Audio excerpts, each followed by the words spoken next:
la lecture de ce jour, frères et sœurs, Maître Paul, par sa première épître aux Thessaloniciens au chapitre 4, nous parle d'immoralité ainsi que d'espérance.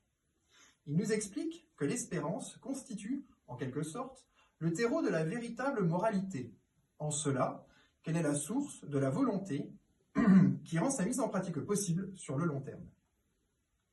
Ainsi, l'homme qui manquerait d'espérance ne serait selon lui pas capable de reposer en l'esprit par crainte de la mort. La mort ici possédant bien évidemment un sens plus large que la simple mort du corps.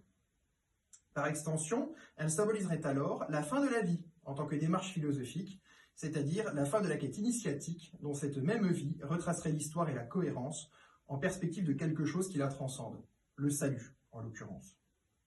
Ainsi donc, il est plus aisé de comprendre la relation profonde qui peut être établie entre la morale terrestre et la considération que l'on se fait de la valeur humaine à travers justement ce fameux spectre de la mort. En effet, pensez-y, un être qui serait par manque d'espérance rabattu au simple statut de morceau de viande, pourrait-il être l'objet d'un quelconque respect?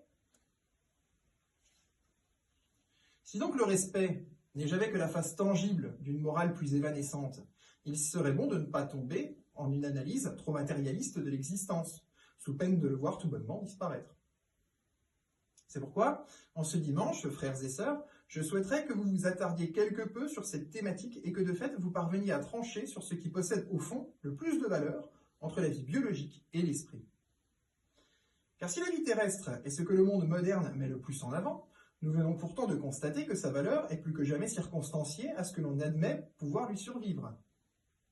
Dès lors, l'esprit est ce qui donne tout son sens à la vie. Que ce soit de notre vivant, par cet octroi de l'espérance, mais également au-delà, par le salut qui fait que rien ne fut jamais fait en vain. Amen.